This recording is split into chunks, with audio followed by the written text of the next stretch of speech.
All right. Call the meeting to order, please. Excuse me. Good morning.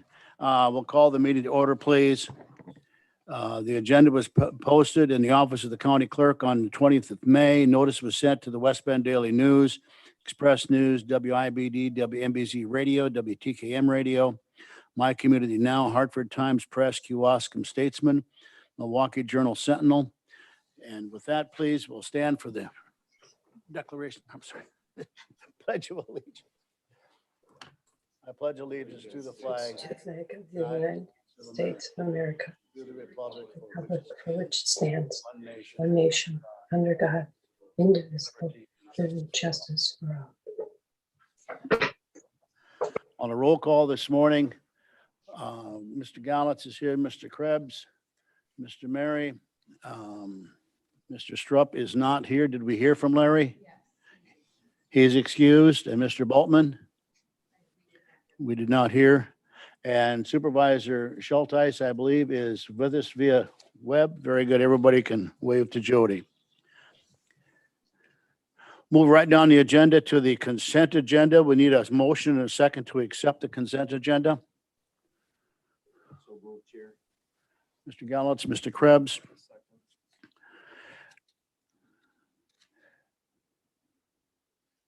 I've got a couple comments I'd like to make on this before we do vote. I feel that, and I've made this comment before, there's a lot of organizations that spend a great deal of time organizing these reports to present to us, and then we get to this meeting and we say, yes, we accept, and it's done. And anyone reading through the annual reports submitted by the various departments this morning has to feel proud of the team we have. Interestingly, when I was walking my neighborhood over 3 years ago collecting signatures to run for the supervisor spot, I had more than a few people ask me, just what does the county do besides plow roads? We're hiding our candle under the bushel basket. We are impacting the lives of thousands of residents in the county, and they don't likely even realize it. This has been particularly so despite the gauntlet that COVID threw up for everyone. Just take a look at the report from Washington County Extension. 4-H and all the programs that still went on despite COVID and no fair. As is pointed out in the report, outreach actually expanded because of the virtual nature of the sessions. The Taste of 4-H kits encourage kids to try new things, especially important during the shutdown we all experience. Special congratulations, by the way, to Amy Mangan Fisher for the state honors given to her this week. The other educations were just as active.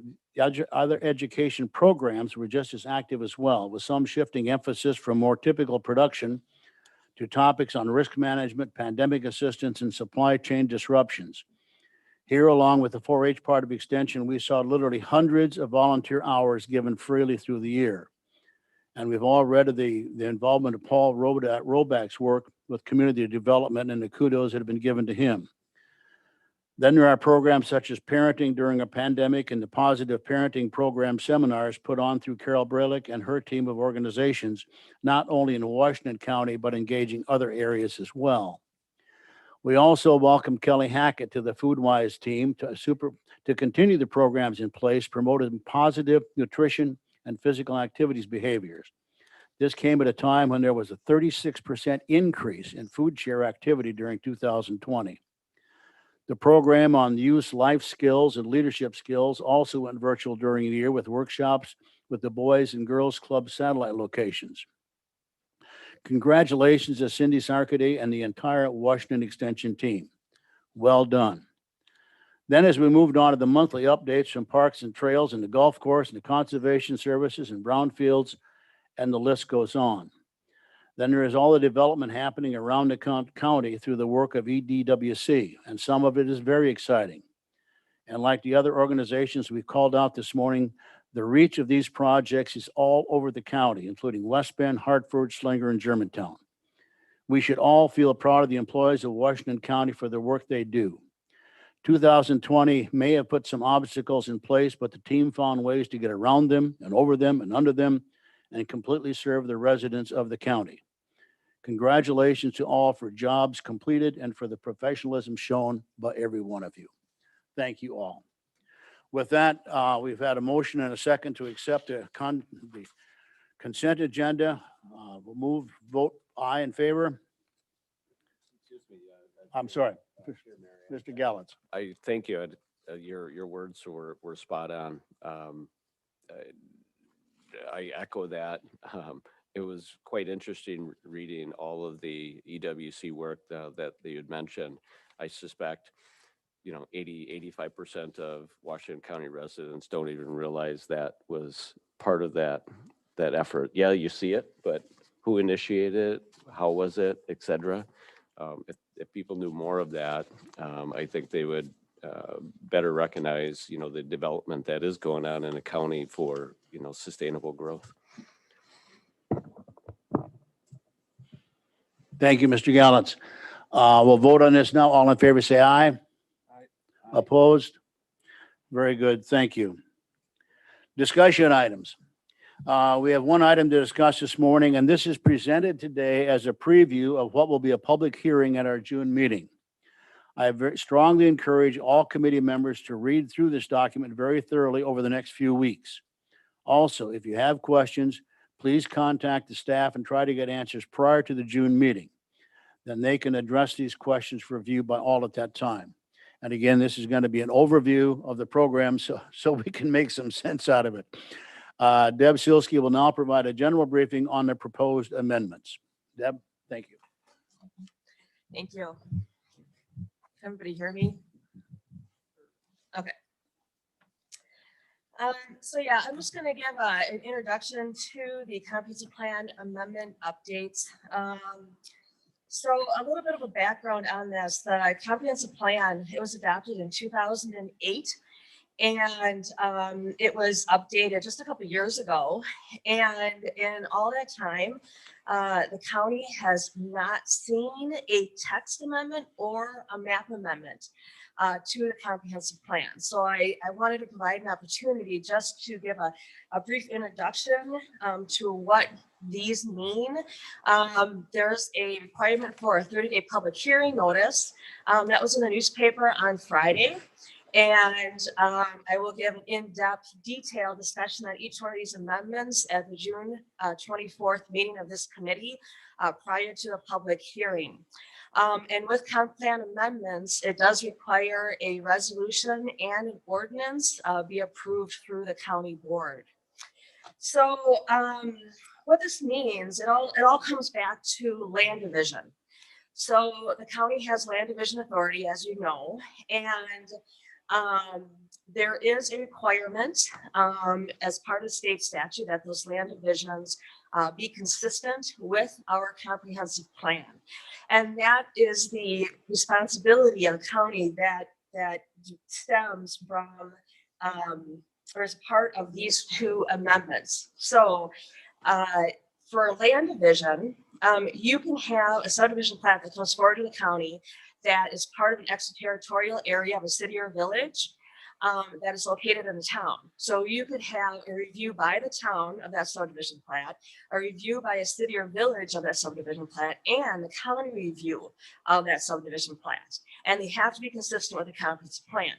So I spent the better part of 2003 prior to the adoption of the comp plan working with all of our local governments, working with our advisory committee to the comprehensive plan, working with this committee, which was the Planning, Conservation, and Parks Committee at the time, the county board and sewer PAC to develop what does it mean? What does consistency mean to the county when we are reviewing land divisions? So we developed 3 criteria that was identified in your packets. The first criteria is the preservation of primary environmental corridors and isolated natural resource areas, and having development within those areas meet the guidelines that Sewer PAC put together in this table 2.1. Essentially what that means is that within these areas, we want a density of 1 home per 5 acres. The second criteria is that we would want urban density development to happen close to the city and village sewer service areas. So we determined that a half a mile will be that guideline. Criteria 3 is that development outside of that half a mile of sewer service area would be rural residential. Again, back to that 1 home per 5 acres. So after about a year discussion and looking at the different options and what does it really mean for Washington County to be consistent, our land divisions consistent with our comprehensive plan, these are the guidelines that we came up with. And these guidelines were in a resolution that went all the way up to the county board and agreed upon. So fast forward to a couple of months ago, we received a land division for Cedar Creek Estates. Eventually when we get the preliminary plat, the plat will come through this committee for approval. This plat is just outside the village of Slinger in the town of Polk. And it does require a comprehensive plan map amendment. So in working with the local governments back in 2003, we wanted to make sure that these plans, since we have 3 different levels of government all looking and approving the same plat, we wanted to make the process as streamlined and efficient and consistent as possible. So it was determined back then, and through that resolution of the county board, that the county would accept without change the comprehensive plan maps for each of the towns within their municipal boundaries and within the cities and villages within their municipal boundaries. So the county comprehensive plan future map is a patchwork, a mirror image of all those local government plans. So when we are reviewing land divisions, it becomes very easy and consistent. So if a town needs to amend their comprehensive plan to allow for that land division, it would be a mirror image of the same process that the county would have to go through if it was needed. So when we updated the comprehensive plan a couple of years ago, when we did it initially, the county staff and sewer pack worked directly with each one of our local governments, especially almost all the towns, in the development of their map. And we looked at the densities, we talked about future development and where that would go.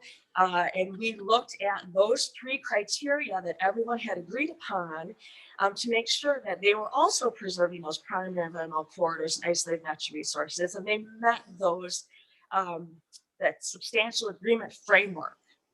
And so everything was consistent. Now, fast forward to the update that we just did.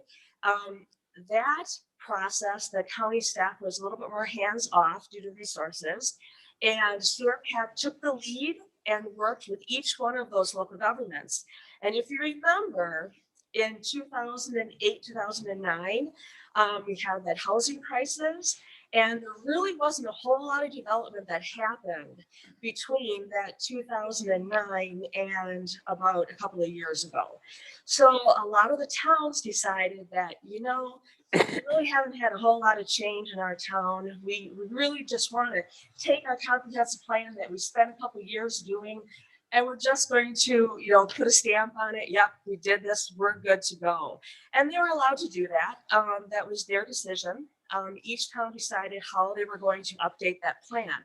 There were other towns that decided, no, we want to take a close look at this. We want to really look at the future, and they had done more detailed development of their plan.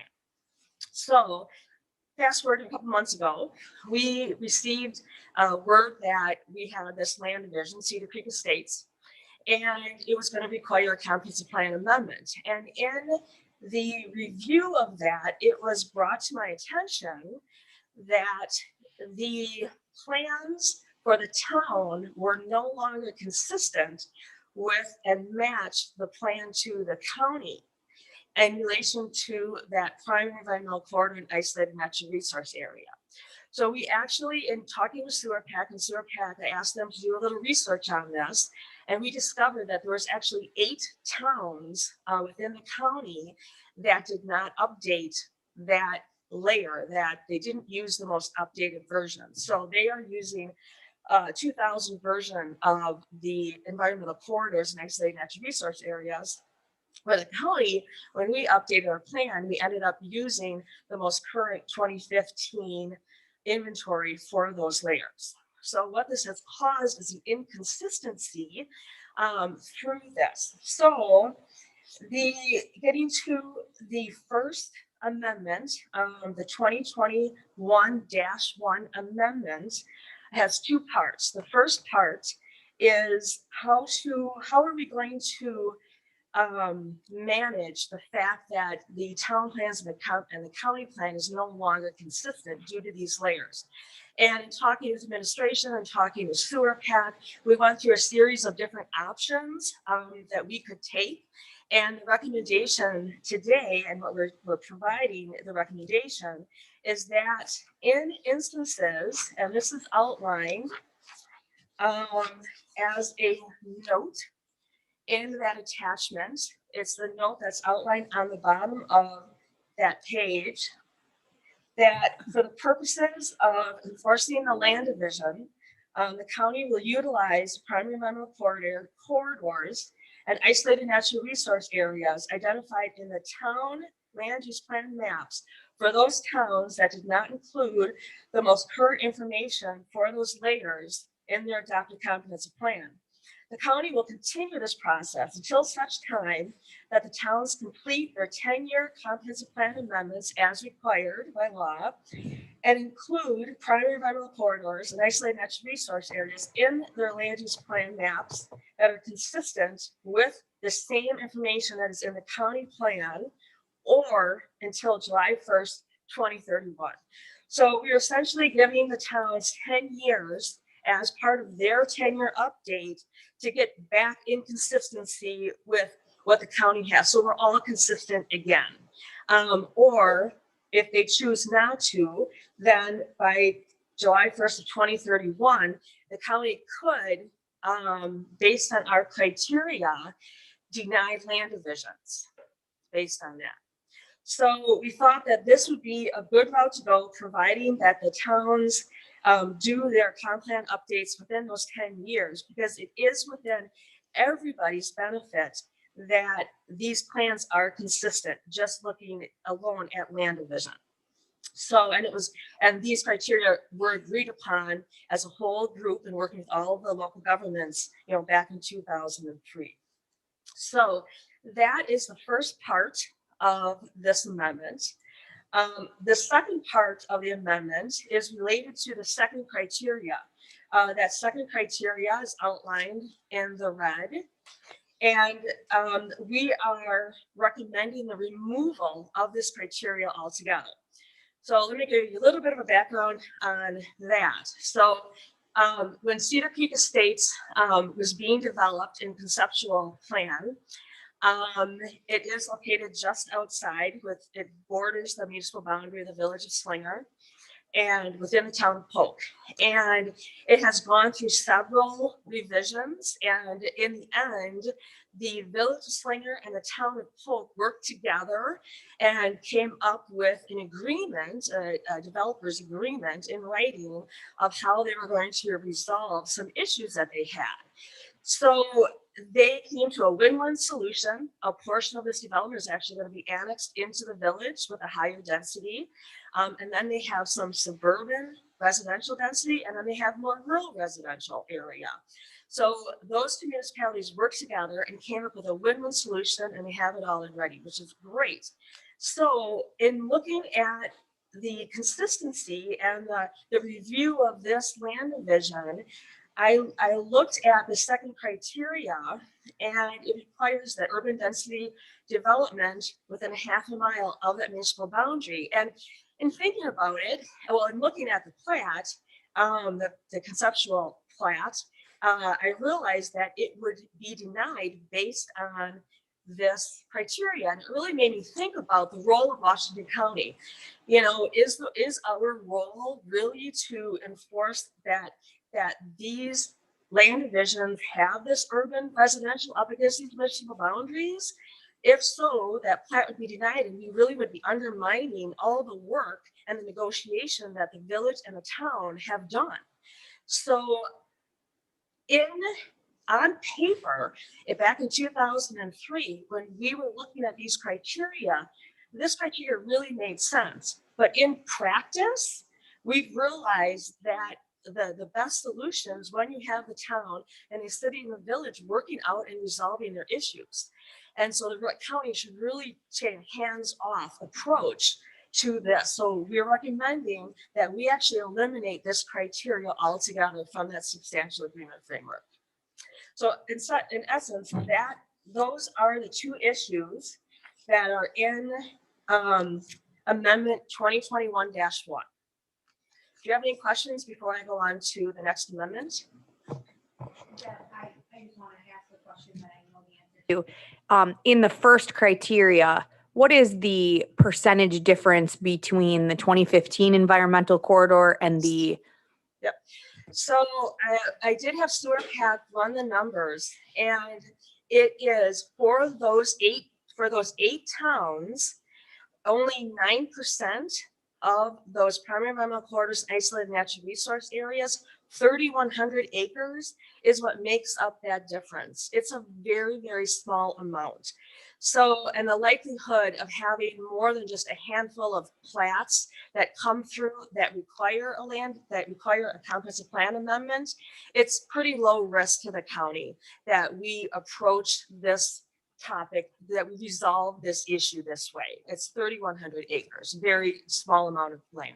Safe to say that the addition of those from 2000 to 2015 were the least environmentally, because the really high quality areas were already identified in 2000. That is very correct. And for instance, in that Cedar Creek Estates proposal, that primary environmental corridor that is not in the 2000 but is on the 2015, that example alone is actually a tree plantation.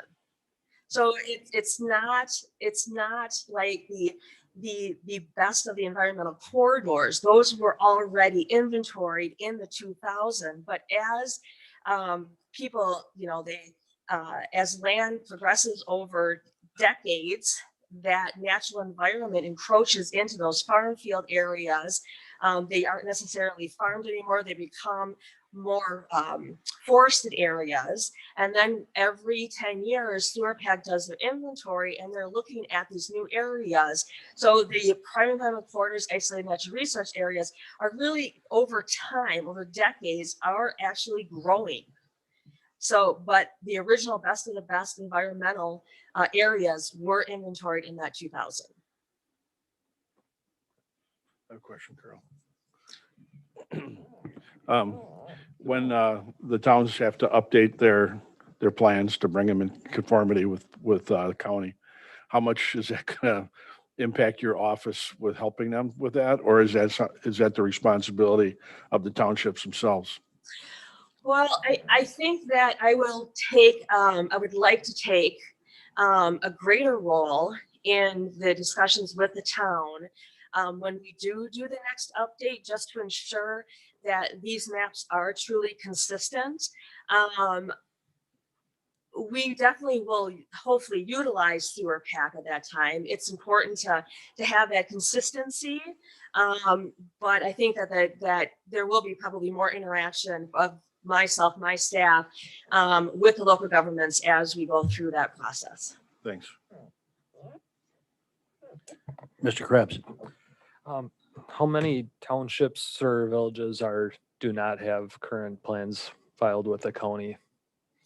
I'm sorry, repeat that? Well, you said the added language, the part in blue that we're looking at here is you're giving until 2031 for the townships or the municipalities to update their maps with the county. Yes. Currently, how many do have updated maps with the county versus who is? So who is there are eight towns. There are 8 towns that are consistent. So there's 12 towns. There's 4 towns that are consistent, but every town has to update their plan every 10 years. And the reason I chose 31, well, it's 10 years from now, and the ordinance resolution would be going to, if approved by this committee, would be going to the county board in July. So that was my reasoning for picking July of 31. And the fact that the last municipality in Washington County to update and adopt a comprehensive plan was just in February of 21. So that provides every municipality in Washington County 10 years to update their plans. And this is really critical in the towns, not with the cities and the villages. The Land Division Authority is less with the county when they're reviewing, as you know, when they're reviewing land divisions within the cities and the villages, that's just an objecting authority versus with the towns, we have the approval authority. Okay. Second question I have for you relates to the primary environmental corridors. Back in, I believe it was 2015, I spoke with, when we were working with Sewer Pack, updating our maps at the time. And I was also explaining that sometimes the primary environmental corridors were expanding, not because of actual growth of vegetation or woods, but they were actually connecting different isolated pockets of woods and taking a broad paintbrush across maps and encompassing properties that really are not primary environmental corridor. So what in these amendments or in our existing comprehensive plan, do we have areas where it's not a one size fits all language for when we review these maps and enforce them on proposed development? Or can you expand on that? Yeah, so when we this is the first this will be actually amendment 2021-2 will be the first amendment to the comprehensive plan based on a land division. And that process to ensure that those developments meet those criteria that I just went through, that process is actually done by Sewer Pack. So the next amendment that I'll talk about was provided to Sewer Pack, and they went through and they looked at those primary environmental corridor areas, and they analyzed that and then provided us with a recommendation that you'll be getting at the June meeting. So that process is something that Sewer Pack does look at. Now I could touch base with them and have them look at that in terms of and separate those areas out where they do that broad brush. I was not aware of that happening in the new inventory. So that's something that I could certainly talk to Sewer Pack about. Well, and this might have taken place farther back than 2015 even, Okay. but I identified in my district several areas I know are just large open farm fields, and they were primary environmental corridor. And it really did not make any sense. So I'm just wondering what the designation of the primary environmental corridors can have on proposed developments if they're not really there. Right. I mean, it's looked at when we go through. That's one of the Or does things staff that- have criteria when during the review to how much leeway do they get Well, from the tables? If you look at our land division ordinance, it does not specifically call out the preservation of primary environmental corridors and isolated natural resource areas. The connection of that is related to the comprehensive plan, the consistency to the comprehensive plan, and the comprehensive plan is what calls out the preservation of primary environmental corridors and isolated natural resource areas. So when a land division goes through a comprehensive plan amendment, those primary environmental corridors, isolated natural resource areas are looked at with a closer lens, with a more focused lens than would be when we're just looking at land division. When land division comes through your review, the maps, they all show those primary environmental corridors. It is looked at, it is part of the process that staff goes through and looking at it.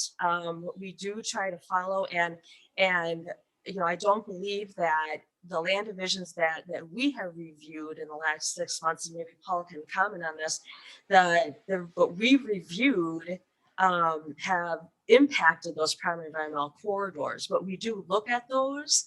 I don't know, Paul, if you want You to. look at them, but they don't really have deciding criteria or merit to them.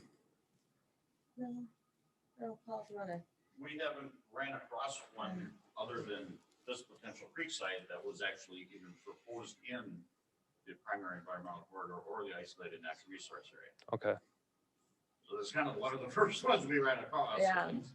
And since it's a kind of plan amendment, the lens is more focused on that. And so maybe we're getting ahead of ourselves here by Yeah. going to the second amendment of Yeah. the Cedar Creek That- one, but that preservation of primary environmental corridors and isolated natural resource areas, that's really something that the town looks at.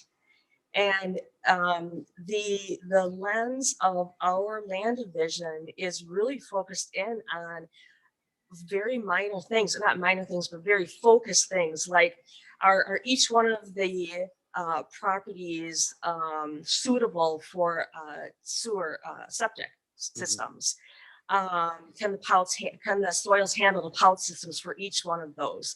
Are there wetlands on the property? Are those being protected? Does it need a erosion control, stormwater management? So we have very specific things, but limited things that we look at in terms of our land division, where the town and the villages look at it with a very more detailed lens when they're reviewing the land division. And those land division plats change through that local government and their review before they get to us. So they need to be reviewed by those local governments first, and they're happy with them. And then it comes to the county, and then we look at it more in terms of the pout systems, erosion control, stormwater management, things like that. It's a very limited authority that we have when it comes to land division, even the approving authority. okay, thank you. Question for you, Deb. I'm assuming that at this point in time, all these various governmental entities are involved in this process, or is this going to come as a surprise to anybody? I did not convene our comp plan advisory committee for this. I did touch base with the town of Polk, and I did touch base with the village of Slinger on this amendment, but I have not presented this to any of our local governments. But as part of the public hearing process, by law, I have to provide information, and this packet, there was actually two packets that were sent out, one for each amendment, with all of those documents on our county website. All of these documents were sent to every single one of our local governments, mailed out last week. And not only to our local governments, but adjoining counties and any municipality adjoining Washington County, our libraries, non-metallic mining interests. There's a whole list of requirements by state law. I think there's over 100 of these packets that were actually mailed out for each one of these amendments. So they are aware of it, but I have not verbally touched base with the local governments on this. What kind of feedback are you anticipating prior to or at the June 24 meeting? I actually don't anticipate a whole lot of feedback. We do have, there is a requirement that if we are provided any response from the public or local governments, that we have to address them one by one.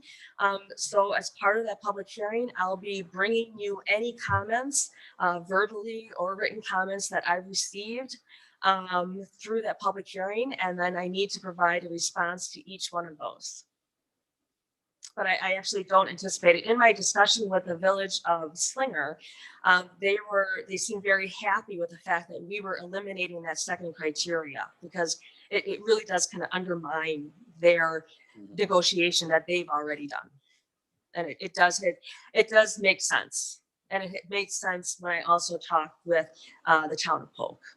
They seem to be in agreement with these changes. Thank you. Brian? Thank you, Chairman. So I have no issues with the First Amendment. Seems most appropriate, but I'm still struggling a bit with the second. You just said, you know, the two entities, it seemed to make sense, but that's for their particular need. I guess I'm trying to understand if this was created over a decade ago, and this is the first time that we've had a request that would be reviewed by this criteria, why would we immediately eliminate one of them? So what is unintended consequences down the line? Someone else, we no longer have this criteria. That's what I'm just trying to understand. We thought it was important over a decade ago, and now we're saying it's not important. Why? You know, and does I'm sewer pack support that? Yeah, Because I'm, if I read above here, it says, you know, sewer pack, substantial agreement with the regional land use and recommended for a regional plan. So I guess I look at that language and maybe I'm misunderstanding, and it doesn't say that it absolutely has to meet all three criteria, but is it in substantial agreement? So maybe I just don't understand what substantial agreement is in related to this. For example, if I look at, um, oh shoot, I'm trying to think of the, maybe Mr. Krebs can help me here. When you're looking at area variances and use variances, you have to meet three pretty substantial criteria.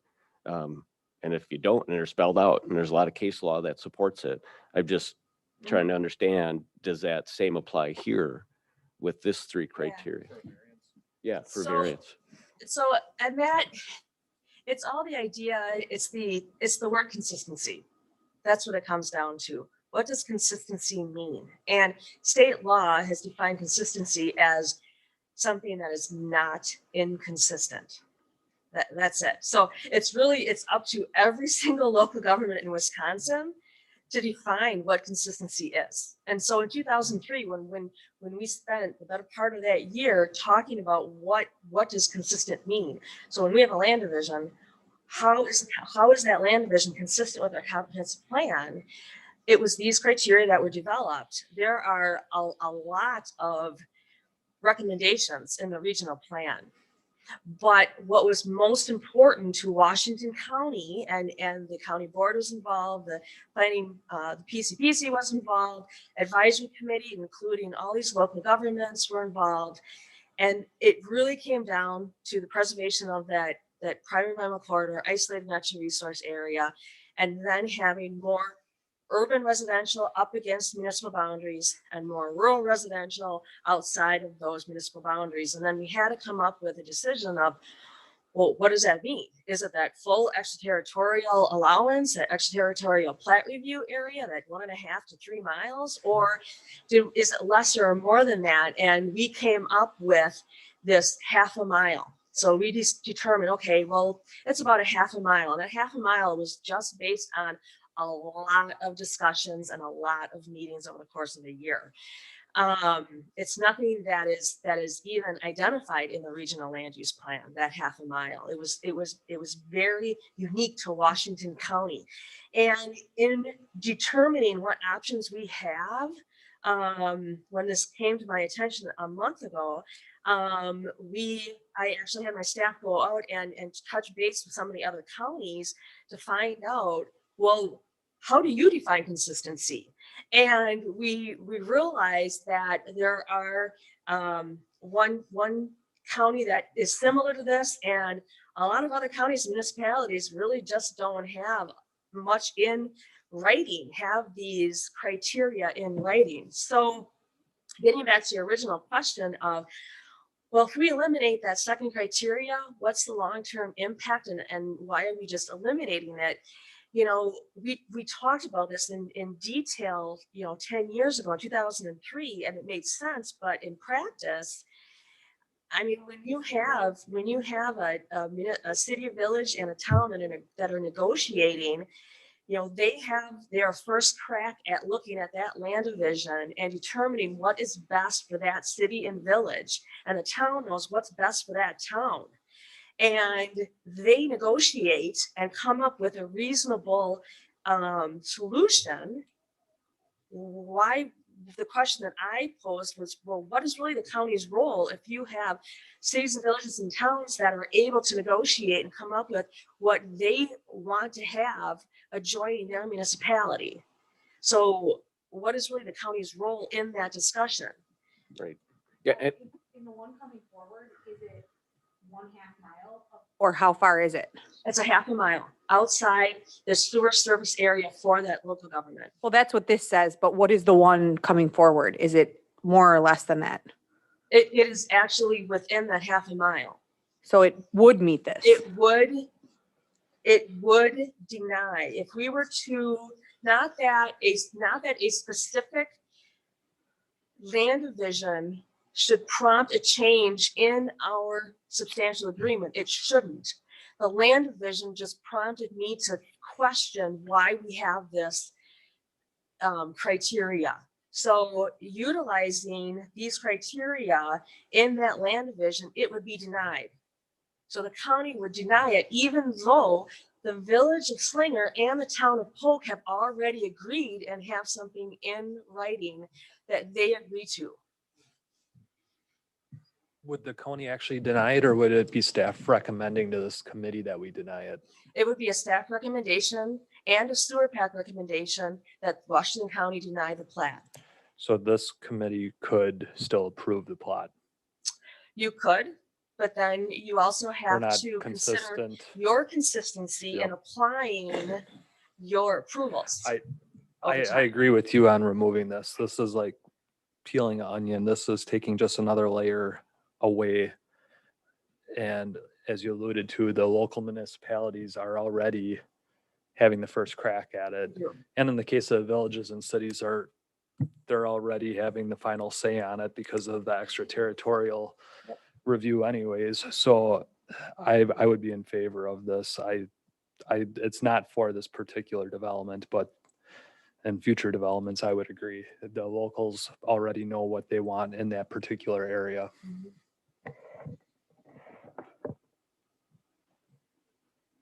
Other questions or comments? Obviously, it's it's not the easiest to read through document. No, and that's why we thought it would best to come and have an opportunity for you to understand the background, because the background and the discussion that happened over the last 15 years, you all need to understand it and how I got to this point in these recommendations. And we do appreciate your being here today, because as Supervisor Krebs got here this morning, he says, I can't read through this thing. It's like everybody put stuff in a barrel and just dumped it upside down. And to all of you on the committee, I do encourage you to read through this, as difficult as it might be, and get back to Deb with any questions you've got prior to the June 24th meeting, because that way she might be able to address some of those questions in her presentation to the group on the 24th, when we have the public hearing. Yeah, and if you have any questions from now to then, just please give me a call, send me an email. I can certainly help you through it. I did want to move on if everyone's good with the First Amendment. Very quickly, the Second Amendment really just applies that change if Amendment 1 is approved through the county board, the review of the actual land division that prompted the comprehensive plan map amendment. So the Second Amendment is a map amendment based on that land division, assuming that Amendment number 1 will pass the county board as written. That's all that does. So it changes the land use designations on the comprehensive plan map. And I'll get into a lot more detail on that and provide you with specific maps in June 24th before the public hearing. And you anticipate by that point in time, any feedback coming from the other governmental bodies, you will receive that and you'll have had a chance to respond to that. So when we get to the June 24 session, we're really set to go into a final presentation. Yes. All right. Yes. Other questions? Supervisor Gallantz. Yeah, and I guess I'll take this offline, Deb. But I think I heard you say, or at least the way I'm interpreting it, since this was written, the 3 criteria, one, we haven't had any land division requests since then, so we've never been able to enact it. We've never had a chance to really digest it and determine, is it what we need? And I think I heard you say it's too restrictive. You didn't use those words, but I'm using those words. So is it our intent to be restrictive? And I think many of us would agree, no, why should we be involved? But if we have this comprehensive plan in the first place and we have other criteria, when do we start whittling it away? And now I'm being extreme here, right? If we eliminate this and eliminate something else, then why have a comprehensive plan in the first place? So we thought 15 years ago, these three criteria were important. So I think other board members likely will ask, so what has materially changed from 2005 when the second criteria was put in? So what was it trying to protect? What was it trying to uphold? So if we're removing it, do we have concerns there? Again, that's just where I'm struggling.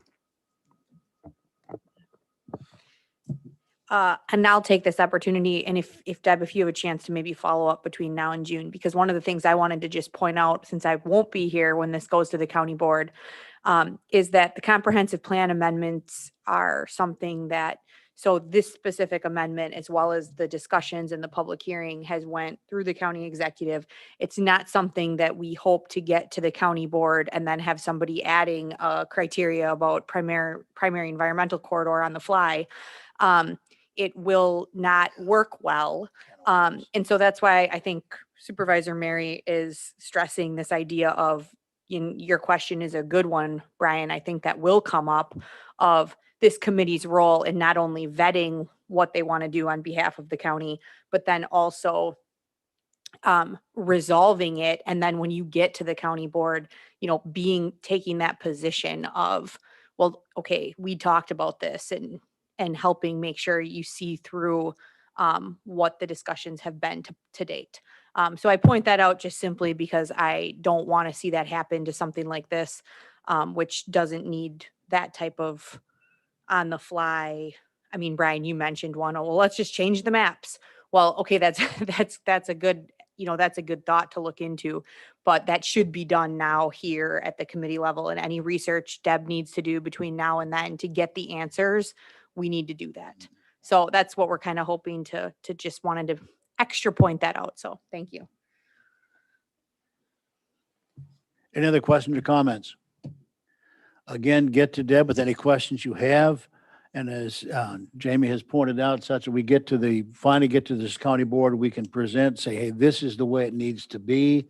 And at that point in time, we're really not going to be in a position to entertain all kinds of amendments or alterations or changes, because obviously any revisions have to go through a multiple of tiers of approvals to come back on this. So I do want to, I want you to consider one thing that I could do in relation to the question that you had asked about the local governments, and that I didn't approach on local governments. I mean, I had this advisory committee. Every time we do a comprehensive plan advisory committee made up of local governments to provide input. And there is an opportunity that I could convene or touch base with the local governments and vet this through, now that they've already been provided this prior to the June 24th meeting, if that's something that you think would be beneficial, and maybe, help you answer your question about, well, what are the what ifs if we remove this, that might come through with the discussion with those local governments. yeah, I would encourage you to reach out for them and let them know that this group will reach a decision on the June meeting. And if they have inputs into it, they need to get that in prior to that session. I would strongly encourage that communication to them. Any other questions, Mr. Gallons? I guess a follow-up to Ms. Ludovic's question about, so how does this request align or fall within or outside of that amendment or that second criteria that we're looking to remove? And do we need to remove it? So would it be denied or approved? And that's where I'm not really quite sure what the answer was. But again, to be prepared for that, because I guess I would look at it as, well, if there was broken record here, if there's value in 25 for it, is there still value for it? If we're saying no, well, then I guess why? And then the second part would be is this just in response to this particular land division request, and your answer was no. It prompted us to revisit the criteria. Right. So I think that should be a leading statement. And then, but I think the question is, well, what would happen if this was still in play? And why would it be denied? Because that's where I'm a little, I thought you said it was within a half mile, or is it outside a half So mile? I can elaborate on that. So the land division, there's the Village of Slinger municipal boundary. And then initially the Cedar Creek Estates was fully within the town of Polk.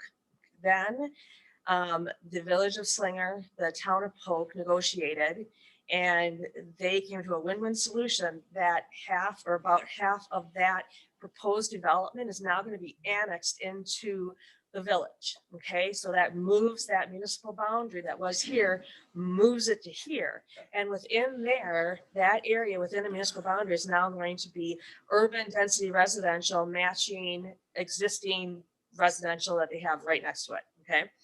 So the part of that development, the phase one plat that will come before this committee, now this part, half of that part is suburban density residential, not as dense as the urban residential, but suburban residential. And then the other half further away from that municipal boundary is rural residential.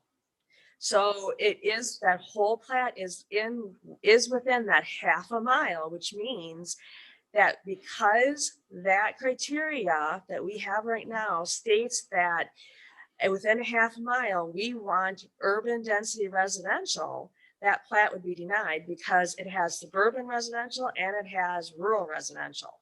So it would be denied on that. And so the county would then tell the developer, nope, we don't agree with it. We're going to deny it. This all needs to be urban density residential, even though the town and the village have already agreed about how they want that subdivision to be laid out as far in terms of that urban, suburban, and rural. So three phases of the plan development fall into three different categories, and the entire property, if you will, or development needs to be in the urban. According to that second criteria, that's why it would be denied. Got it. And we would be undermining their negotiation. I think you lead with that with the board, Okay. because otherwise we're going to go through this whole cycle here of, well, why in the first place? So it would be denied because of that fact that the property and multiple future expansions wouldn't. That is a very good point. I will. Are there any other questions? Supervisor Schultes, anything from you? Thumbs up or down? Yeah, I just have a comment. That last example that Deb provided was excellent. So thank you for marching that out. That was excellent. That's very helpful. Thank you. Thank you. Thanks, Deb. Thank you. With that, we'll again get back to Deb. If you had any questions or comments you want to make sure that are included in the presentation in June. With that, we'll move on to the action items. The clerk will read action item A. I'm sorry. All right, action item A, objecting authority, Village of Kewaskum. Should the committee indicate no objection to the final plat of Prospect Homes in the Village of Kewaskum? I believe this is Green Acres again. Is that correct? Oh, Prospect Homes. Oh, this is different. All right, all right. Any questions or comments? Then I'll take a motion that from the committee that we should indicate no objection to the final plat of the Prospect Home subdivision. Is there a motion and a second, please? I'd make a motion to that effect. Mr. Boltman seconds. Motion to second's been made. All in favor indicate by saying aye. Aye. Opposed? Action item B. Just wait for me to pull this up, please. Should the committee indicate no objection to the final plat of Creekside Edition number 5? I'll accept a motion and a second that we should not object. I'm sorry. Question, sir. Chairman, just one small objection. They have the wrong treasurer on the CSM. So if they can get that fixed before the final comes forward, that would be wonderful. I assume that that's a technical detail that can be cleaned up easily. Mr. Siebel. Yeah, we have to actually report back to DOA, Department of Administration, in that objection. We'll just ask that that the name be corrected. Worst case scenario, if we're already signed in a couple other places, which it shouldn't happen as of yet, but it could just be crossed off. And Scott signed it as the treasurer instead of Jane Martin's name on there. But yeah, we'll send that if that's the amendment to the motion. That is corrected. We'll just send that note back to Department of Administration. Mr. Krebs? Question relating to the primary environmental corridor that we were just talking about. On this particular plot here, it looks like the corridor does run through several of the lots of this plot. There was no objection to that? So if you look at the, I don't know if it's actually on the final plat. If you look at the ortho photo of the building area, so the primary environmental corridor is not within the building area except for like a sliver of one lot. I'm taking a little bit to load here, sorry. Yeah.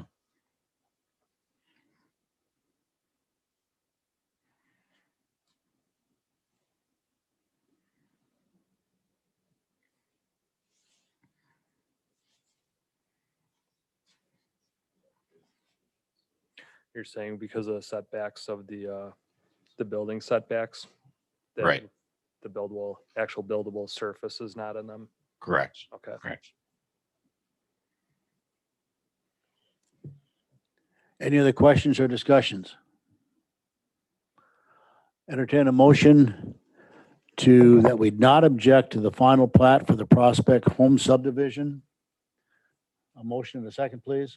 Does Sure. administration want the correction to the treasurer in the motion, or does that, nope, okay, then I move. And we'll send it along either way, whether it's in a motion or not, but we'll send it as a comment. We have a motion. Is there a second? Mr. Boltman? Motion has been second to not object to the final plat for the Prospect Home subdivision. All in favor, say aye. Aye. Opposed? Thank you. That concludes our business here this morning. The next meeting date will be Thursday, August 24th at 7:30 a.m. I'm sorry. Yeah. Considering a special meeting prior to that, prior to the June County Board meeting for the review of the final plat of the Green Acres subdivision. So that's something that we do from time to time when we believe it enhances the customer service that we are to provide versus waiting them wait until the next regularly scheduled meeting. So I know we had talked about this, but we were looking at 5 o'clock, I believe. Is that correct? On June 9th?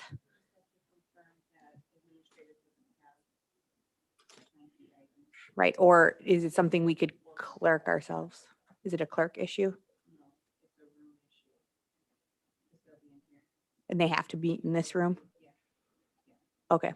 So we're kind of confirming if that works or not, but essentially it would just be, we're still going to have the regular standing meeting in June with most of your items. But this would just be the one item to approve that plat.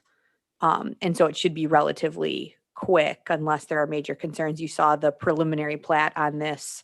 Was that at the last meeting? At the last meeting. So you've seen it before. It's just a matter of moving their project forward so they can start work. I apologize. I remember the discussion, but I didn't put it in my notes here today. Nope, that's okay. And I meant to remind you, so I apologize for that too. And this would just be preceding the June regularly scheduled board meeting. For sure, the time will be confirmed with everybody prior to. Yes. All right, very good.